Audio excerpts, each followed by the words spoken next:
Commerce পড়ে কি হবে, যে বিষয়টা সম্পর্কে আমরা জানি না সেইটার গুরুত্ব আমাদের কাছে থাকে না। সায়েন্স, আর্টস এবং কমার্স তিনটে প্রফেশনেরই গুরুত্ব তার নিজের নিজের ফিল্ডে রয়েছে। সেইটা সম্পর্কে আগে জানো। একবারও তাকে জিজ্ঞাসা করা হয় না সেগুলো করতে আমার ইচ্ছা আছে কিনা। লাস্ট 5 বছর ধরে আমি পড়াচ্ছি, বাংলা এবার কমার্স পড়বে। গোল্ড মাইন জবের কথা বলবো, টপ লেভেলের job only for commerce students. কেউ শুধুমাত্র সায়েন্সে গ্রাজুয়েশন করেছে তার কিন্তু কোনো জব নেই। আমি নর্মাল বিকম গ্রাজুয়েট, তাদের জন্য জব রয়েছে। হ্যালো স্টুডেন্টস, আমি মনোজিৎ। কমার্সের স্মার্ট ক্লাসে তোমাদের সবাইকে স্বাগত। আমরা যারা সবেমাত্র ক্লাস 10 বোর্ডের এক্সাম দিয়েছি, যারা ভাবছি যে এবার কমার্স নিতে পারি, যারা প্রথমবার শুনলাম যে আমাদের জীবনে কমার্স বলে কিছু একটা কেরিয়ার হয়ে থাকে, অথবা যারা আমরা কমার্স তো নিয়ে নিয়েছি, 11-12 পাশ করে গেছি এবং তাদের সবাইকে জীবনে একবার না একবার এই প্রশ্নের সম্মুখীন হতেই হয় যে কমার্স পড়ে কি হবে। তো আজকের এই ভিডিওটি তোমাদের সবাই দেখার পর তাদেরকে একটাই উত্তর দেবে যে কমার্স পড়ে কি হবে না। এত ওশানস অফ অপরচুনিটি আমাদের রয়েছে, কমার্স পড়ে সেগুলোকে আমরা অ্যাচিভ করতে পারি। অনেক অনেক ইনকাম সোর্সেস রয়েছে যেগুলো আমরা ভবিষ্যতে করতে পারি। সেই সমস্ত প্রশ্নের উত্তর, সেই সমস্ত বিষয়গুলি নিয়ে আজকের ভিডিওতে আমরা আলোচনা করব। তো সবার আগে বলি, সায়েন্স, আর্টস এবং কমার্স তিনটেরই ইম্পর্টেন্স আমাদের জীবনে রয়েছে। তিনটে প্রফেশনেরই গুরুত্ব তার নিজের নিজের ফিল্ডে রয়েছে। কেউ কারোর থেকে বড় নয়, কেউ কারোর থেকে ছোট নয়, বা এটাই সব থেকে ভালো, এটা একেবারে ভালো নয়, এই ধ্যান ধারণাটাই একেবারে ভুল। তাই যে তোমাকে বলছে যে সায়েন্সটাই ভালো, আর্টস একেবারেই বেকার, আর্টস না নিলে কমার্স নেই, এই সমস্ত প্রশ্নগুলো আমাদের জীবনে আসতেই থাকে। যখন কোনো স্টুডেন্ট ক্লাস 10 বোর্ডের এক্সামিনেশনে ভালো রেজাল্ট করে, সবার আগে তাকে বলা হয় যে তুই সায়েন্স নিয়ে পড়।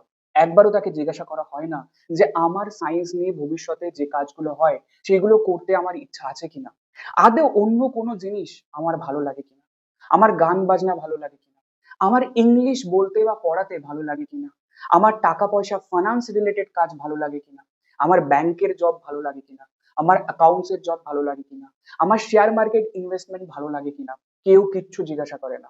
শুধু আমরা নাম্বার পাই, আমাদের বাড়ি থেকে বলা হয় ভালো রেজাল্ট করেছিস তো সায়েন্স নে, ভালো রেজাল্ট করিসনি তাহলে তুই চেষ্টা কর আর্টস নিয়ে পড়। আবার মাথার মধ্যে এটাও ঢোকানো হয় আর্টস নিয়ে পড়ে কিচ্ছু হবে না, বলা হয় তাহলে তুই কমার্স নিয়ে পড়। অর্থাৎ কমার্সকে একটা অপশন হিসাবে দেওয়া হয় যে আমরা ম্যাথে ভালো নই, সায়েন্স নিতে পারবো না, আর্টস নিয়ে পড়ে কিচ্ছু হবে না, তাহলে তুই কমার্স নে। অর্থাৎ এখানে আমরা আর্টসকে অপমান করছি, এখানে আমরা কমার্সকে অপমান করছি, আর সায়েন্সকে না জেনে না বুঝে একটা বেশি প্রাধান্য দিচ্ছি। আমি বলি সায়েন্স, আর্টস এবং কমার্স তিনটেরই সমান গুরুত্ব রয়েছে। যে বিষয়টা সম্পর্কে আমরা জানি না সেইটার গুরুত্ব আমাদের কাছে থাকে না। সেম ভাবে যারা ট্যাক্স নিয়ে কাজ করতে চায়, যারা ভবিষ্যতে শেয়ার মার্কেটে ইনভেস্টমেন্ট করতে চায়, যারা ব্যাংকিং সিস্টেমে কাজ করতে চায়, তাদের জন্য দরকার কমার্স নিয়ে পড়া। তাই আমি বলবো কোনো সাবজেক্ট চুজ করার আগে, কোনো স্ট্রিম চুজ করার আগে তুমি সেইটা সম্পর্কে আগে জানো, ভবিষ্যতে কি কাজ করবে এইটা জানো, এবং তারপরে তোমার সেই কাজটার প্রতি ভালোবাসা আছে কিনা, তুমি আদৌ ভবিষ্যতে এই কাজটা করতে চাও কিনা, তারপরে তুমি ডিসিশন নাও যে কোন স্ট্রিমটা আমি চুজ করব, সায়েন্স, আর্টস না কমার্স। ওয়েস্ট বেঙ্গলে কমার্সটাকে একেবারে নিচে রাখা হয়, কমার্সটাকে অত বেশি গুরুত্ব দেওয়া হয় না। তাই তুমি যদি তাদের মধ্যে একজন হও যে কমার্সে তোমার অত ধারণা নেই যে কমার্স পড়ে কি হওয়া যেতে পারে, কি কি হওয়া যেতে পারে, বা তোমার মনে হয় তোমার বন্ধু বান্ধবদেরকে ওই ভিডিওটা পাঠানো দরকার পশ্চিমবঙ্গে যাতে সায়েন্স, আর্টস, কমার্স তিনটেরই গুরুত্ব সবার কাছে প্রাধান্য পায়, সবাই যাতে অ্যাটলিস্ট জানে যে কোনটা নিয়ে কি করা যায়, এবং তারপরে চুজ করে যে আমি সায়েন্স নেবো, আর্টস নেবো না কমার্স নেবো। তাই সবার কাছে এই ভিডিওর লিঙ্কটা অবশ্যই পাঠাও, আর কমেন্ট বক্সে তুমি জানাও যে কমার্স নিয়ে পড়ার চিন্তা ভাবনা আসার পর বা কমার্স নিয়ে পড়ার পর তোমাকে কোন কোন প্রশ্নের সম্মুখীন হতে হয়েছে। তো আমি কমার্স সম্পর্কে জেনেছি, আমি ব্যাংকিং সিস্টেম সম্পর্কে জেনেছি, আমার ফাইন্যান্স ভালো লাগতো, তাই আমি কমার্সটাকে চুজ করেছি। আর আজকে লাস্ট 5 বছর ধরে আমি পড়াচ্ছি কমার্স। বিগত 2 বছর ধরে আমি অনলাইনে পড়াচ্ছি কমার্স, এবং আমার পড়াতে আসার যে মূল টার্গেট বা লক্ষ্যটা ছিল যে পশ্চিমবঙ্গের প্রত্যেকটা লোকের কাছে কমার্সের গুরুত্বটাকে পৌঁছে দেওয়া, কমার্সের সঠিক তথ্য লোকের কাছে পৌঁছে দেওয়া, কমার্সের স্টুডেন্টদের সব থেকে বেস্ট গাইড করা। আর এখন আমার মেন লক্ষ্য হচ্ছে বাংলা এবার কমার্স পড়বে।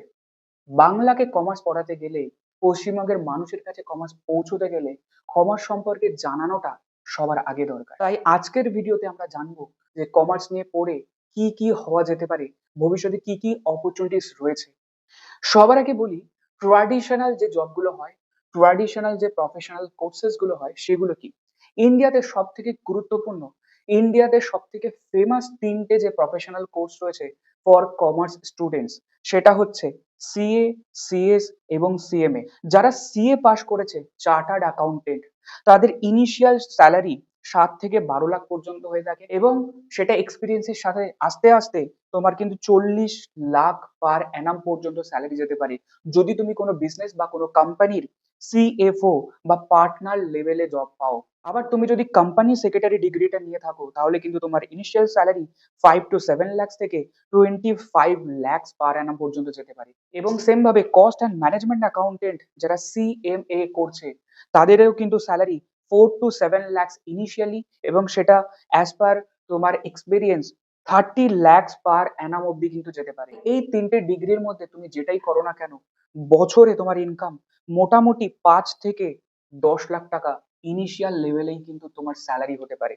এটা গেল স্যালারির কথা। এছাড়াও এই তিনটে ডিগ্রি থাকলে তোমরা কিন্তু নিজের প্রফেশনাল চেম্বারও খুলতে পারো, সিএ ফার্মও খুলতে পারো, কস্ট ফার্মও খুলতে পারো এবং সেখানে কিন্তু তোমরা কস্ট প্র্যাকটিস করতে পারো, ট্যাক্স প্র্যাকটিস করতে পারো, অ্যাকাউন্টস প্র্যাকটিস করতে পারো তোমার ক্লায়েন্টের জন্য এবং সেখানে কিন্তু আনলিমিটেড ইনকাম। তোমার যত বেশি জিএসটি ক্লায়েন্ট হবে, তোমার যত বেশি ট্যাক্স অ্যাকাউন্টসের ক্লায়েন্ট হবে, তোমার কিন্তু ইনকাম তত বাড়তে থাকবে, অর্থাৎ ইনকাম কিন্তু আনলিমিটেড। এবার এই কোর্স সম্পর্কে আমরা ডেডিকেটেড নেক্সট একটা ভিডিওতে আলোচনা করব। সিএ কিভাবে হওয়া যায়, সিএমএ কিভাবে হওয়া যায় এবং সিএস কিভাবে হওয়া যায় বা কাদের জন্য করা উচিত, কিভাবে করব। এরপর যাদের ফাইন্যান্স বা ইনভেস্টমেন্ট রিলেটেড কাজ করতে ভালো লাগে, যাদের শেয়ার মার্কেট ভালো লাগে, তাদের জন্য কিন্তু দুটো ইম্পর্টেন্ট ফিল্ডস রয়েছে। তুমি ইনভেস্টমেন্ট ব্যাংকার হতে পারো, আর ইনভেস্টমেন্ট ব্যাংকারদের জন্যই কিন্তু প্রত্যেকটা ব্যাংক চলছে। কারণ আমরা যে টাকা ব্যাংকে জমা দিচ্ছি, ব্যাংকে ইনভেস্টমেন্ট ব্যাংকার বলে একজন অ্যানালিস্ট থাকে, একজন ইম্পর্টেন্ট ব্যক্তি থাকে, যিনি কিন্তু আমাদের টাকাগুলোকে নিয়ে কোথায় ইনভেস্ট করা হবে, ব্যাংক টাকা নিয়ে করবেটা কি, এই সমস্ত ডিসিশন, অর্থাৎ বলতে পারো ব্যাংক চালাচ্ছে যার ডিসিশনে, সে হচ্ছে ইনভেস্টমেন্ট ব্যাংকার। কারণ ইনভেস্টমেন্ট ব্যাংকার ওই টাকাগুলো নিয়ে যদি ভুল ডিসিশন নেয় তাহলে ব্যাংক বন্ধ হয়ে যেতে পারে। আবার ইনভেস্টমেন্ট ব্যাংকার যদি সঠিক ডিসিশন নেয়, ব্যাংক কিন্তু অনেক বড় হতে পারে, তোমার ইনকাম কিন্তু অনেক বেশি হতে পারে। তাই এই ইনভেস্টমেন্ট ব্যাংকার প্রত্যেকটা দেশের ব্যাংকিং সিস্টেম এবং যে কোনো ইনভেস্টমেন্ট রিলেটেড কোম্পানির জন্য মোস্ট ইম্পর্টেন্ট একটা জব। এবং এই ইনভেস্টমেন্ট ব্যাংকারদের ইনিশিয়াল ইনকাম 10 থেকে 15 লাখ পর্যন্ত হয়ে থাকে এবং সেটা কিন্তু 50 লাখ পার অ্যানাম কিন্তু ক্রস করতে পারে তোমার এক্সপিরিয়েন্স অনুযায়ী। এছাড়াও তুমি পোর্টফোলিও ম্যানেজার হতে পারো, অর্থাৎ লোকের টাকা তুমি শেয়ার মার্কেটে কিভাবে ইনভেস্ট করবে সেটা ম্যানেজ করার জন্য পোর্টফোলিও ম্যানেজার হয়। ফাইন্যান্সিয়াল অ্যানালিস্ট, অর্থাৎ আমরা শেয়ার মার্কেটকে অ্যানালিসিস করে বলতে পারি যে কালকে কোন শেয়ারের প্রাইস বাড়বে, কোন শেয়ারে টাকা ইনভেস্ট করা উচিত, কোন শেয়ারে টাকা ইনভেস্ট করা উচিত না, কখন গোল্ড কেনা উচিত, কখন গোল্ড বিক্রি করা উচিত। এই শেয়ার মার্কেট এবং ইনভেস্টমেন্ট রিলেটেড জব যাদের ভালো লাগে তাদের জন্য ইনভেস্টমেন্ট ব্যাংকার এবং পোর্টফোলিও ম্যানেজার, ফাইন্যান্সিয়াল অ্যানালিস্ট খুবই খুবই ইম্পর্টেন্ট একটা জব। ইনভেস্টমেন্ট পোর্টফোলিও ম্যানেজার এবং ফাইন্যান্সিয়াল অ্যানালিস্টদের জন্য ইনিশিয়াল ইনকাম 5 to 9 লাখ পর্যন্ত হতে পারে ফ্রেশার্সদের জন্য এবং এটা বেড়ে কিন্তু 20 লাখ প্লাস হতে পারে অ্যাজ পার ইউর এক্সপিরিয়েন্স। এরপর যারা কম্পিউটার রিলেটেড, টেকনোলজি রিলেটেড কাজ করতে পছন্দ করে তাদের জন্য বেশ কিছু সেগমেন্ট।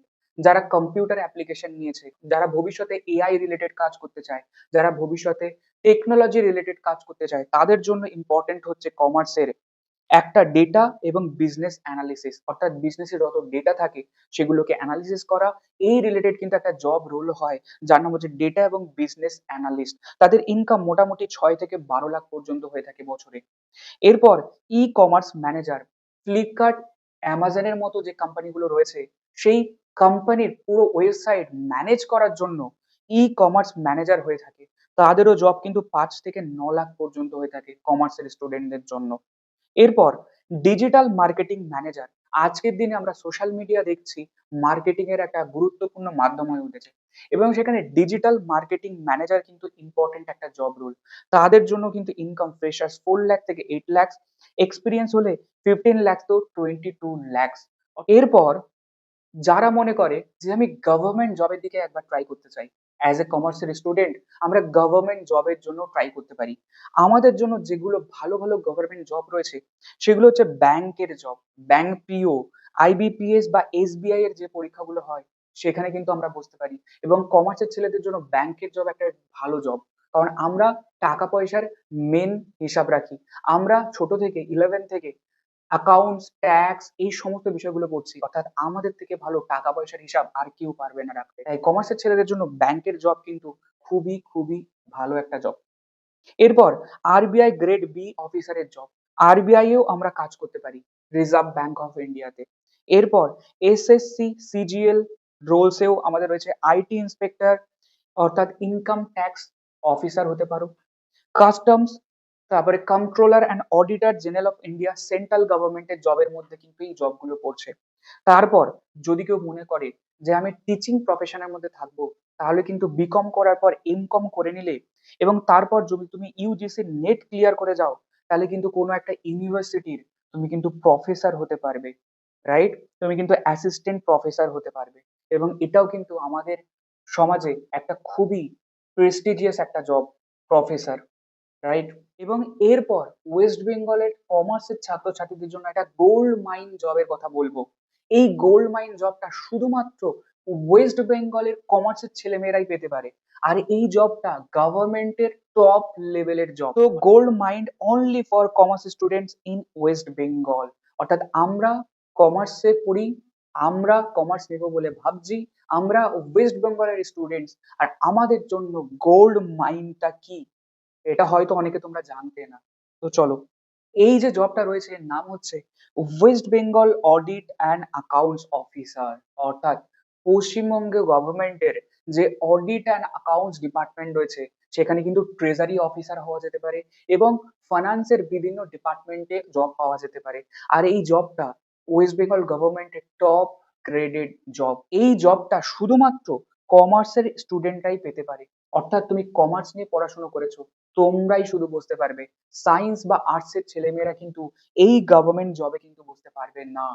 তাই কিন্তু এখানে কম্পিটিশনও কম। আর যেহেতু কমার্সের জব, তাই কমার্সের সাবজেক্ট গুলো নিয়েই কিন্তু পরীক্ষা হবে। তাই আমাদের জন্য বেস্ট গভর্নমেন্ট জব ওয়েস্ট বেঙ্গলে অডিট অ্যান্ড অ্যাকাউন্টস। এই জবের স্যালারি মোটামুটি 50 থেকে 70 হাজার হয়ে থাকে ইনিশিয়ালি এবং সেটা কিন্তু আস্তে আস্তে বাড়তে থাকে। এবং এটা যেহেতু টপ গ্রেডেড এ গ্রেডের জব, তাই ওয়েস্ট বেঙ্গলে তোমার কিন্তু প্রায়োরিটি সব থেকে বেশি থাকবে গভর্নমেন্টের জন্য, গভর্নমেন্ট অফিসারের জন্য।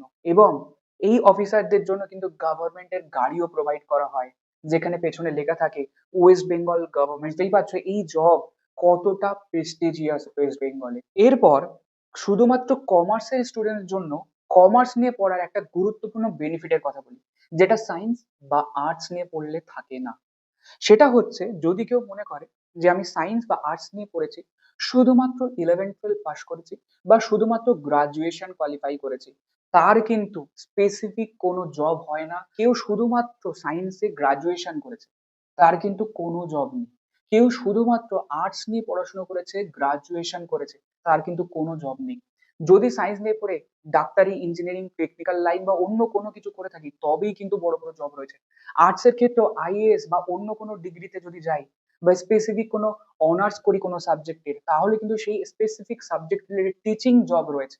বাট কমার্সের ছেলে মেয়েদের জন্য যদি তুমি শুধুমাত্র 11-12 কোয়ালিফাই করেছো with good knowledge in accounts and taxation, তারপরে তুমি বিকম করেছো কোনো একটা গভর্নমেন্ট কলেজ থেকে এবং সেখানেও তোমার অ্যাকাউন্টস এবং ট্যাক্সের নলেজ কিন্তু ভালো, তাহলে এই বিকম গ্রাজুয়েশনের কমার্স স্টুডেন্টদেরকে বলা হবে অ্যাকাউন্টেন্ট বা জেনারেল অ্যাকাউন্টেন্ট বা কমার্শিয়াল অ্যাকাউন্টেন্ট। আর এমন একটা বিজনেস নেই সারা দুনিয়াতে, এমন একটা কোম্পানি নেই সারা দুনিয়াতে যেখানে একজন অ্যাকাউন্টেন্ট লাগে না।